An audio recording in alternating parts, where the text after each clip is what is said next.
Welcome to the latest Motley Fool scoreboard. I'm Anand Chokkavelu. We've got longtime fools Travis Hoium and Lou Whiteman giving a 1 to 10 rating to Big Audio Dynamite Spotify, ticker symbol SPOT. Talk about the business first, including industry and competition. A 10 is invincible. A 1 is hopeless. Lou's at a 7. Travis, I know you love this stock. You're at a 9. Yeah, what a phenomenal business. They have won in streaming music. Think about just the subscriptions that you have. What is one of the last ones you would cancel? Spotify's got to be up there with Netflix. Even Taylor Swift, who had a beef with Spotify going back a number of years, she had to come back to the platform. So extremely valuable platform, expanding into music, audiobooks, and videos. Is that going to be a great business? I don't know, but the core music business is amazing, and that's why I gave it such a high score. Definitely agree. Great business. I mean, look, 675 million active users, about a third of them premium. So a lot to like. Travis, as you say, they've been kind of successful expanding the base. We'll see if it's as profitable, but they are at least trying to grow into new areas. You say they won. My knock on it is that this, I think it's still a pretty competitive industry. And you do have anytime you have names like Apple and Google coming at you, I don't know if you can ever say you've won. So it's not easy. Say this, though, they did show their pricing power. They pushed through an increase and the momentum didn't stall. So definitely a lot to like, whether it's a 7 or a 9.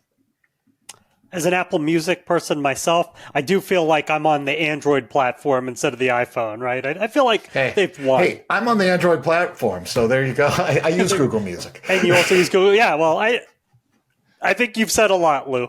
Let's go with management. A 10 is Warren Buffett. A 1 is Homer Simpson. Travis, both of you have 8s. Yeah, I gave a pretty good score here because Daniel Ek, I think, has learned that he needs to make money in this business. They were basically kind of break-even-ish on a net income basis and maybe making a little bit of free cash flow after you pulled out stock-based compensation for a very long time. But now they've made that transition to, hey, we got to actually run this like a real business that needs to make money long term. That transition, I don't know if it has a lot more legs left, a lot more, margin expansion, which has been a huge help for them. Their cost reductions maybe aren't going to have the same momentum over the next few years. But Eck has shown the ability to make the move from being an entrepreneur and an innovator to now a really good manager. Yeah, I'd add there a long-term thinker in a very cutthroat industry where, you have deep pocketed competitors where you really do need to play the long game, find the right partners. One partner I'd mentioned, they just re-signed Bill Simmons to continue to lead the podcast business.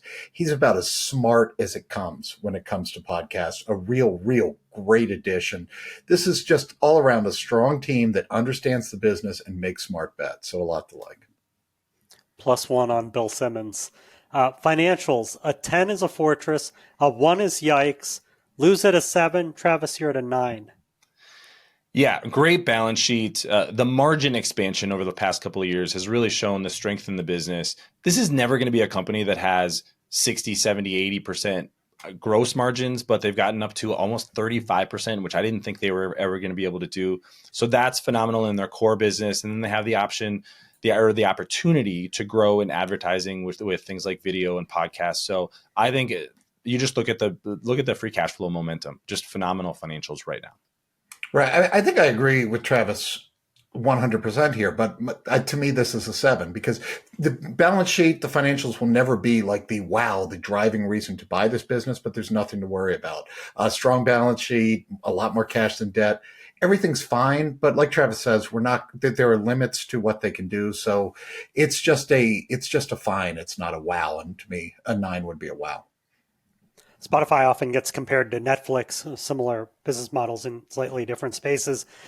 The big knock on Netflix over the years, and I was one of these, like, the content costs, it's going to kill them. Well, Netflix proved them wrong. Spotify, you got to pay music royalties. You can't get margins, as Travis noted, rising to 35% gross. Pretty good. Let's talk about valuation next, Travis. How well will Spotify stock do over the next 5 years? And how safe is it? 10's a sure thing. 1 is a lottery ticket.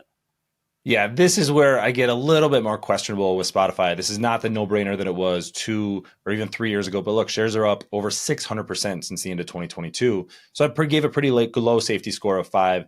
I wanted to actually go a little bit lower on the return expectations, but I still think 10 to 15% is probably about where we should be. But trading for 6.5 times sales, that's pretty high historically for Spotify. Trading at, about 50 times free cash flow. Those numbers could get a lot better if the business continues to improve. But I think a lot of the low-hanging fruit has already been picked. So don't want to get too greedy with the expectations here. Yeah, I think that's exactly right. This is a market beater, not a market destroyer. So I'm at 10 to 15% too.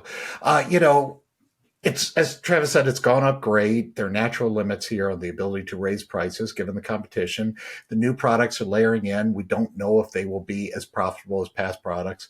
I see plenty of room to beat the market. I don't see just another few years like the last few. For safety, I'm at a 7 just because it's hard to imagine Spotify disappearing or even kind of just drying up real quick. So I do think it can be a pretty predictable 10% or so a year without too much issue.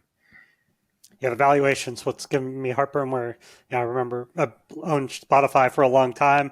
For a while, it wasn't too good, but as Travis said, once you kind of go up 600% in short order, all of a sudden it's in good shape. So far, I've held on because of the quality of the business, but we shall see.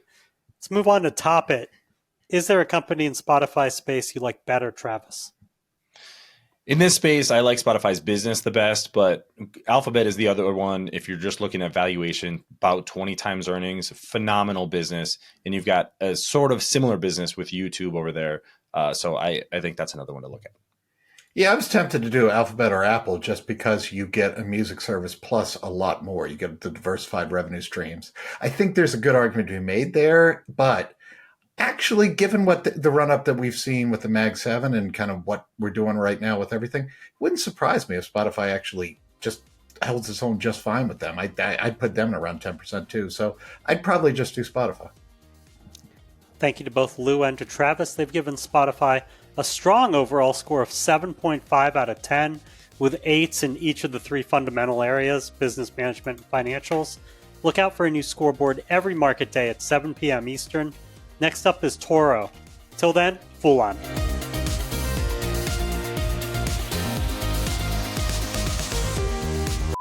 All right, now I got Big Audio Dynamite songs in my head. Right? I was like, is anyone going to get this? And I'm not complaining because, that's better than what else might be in my head. But yeah.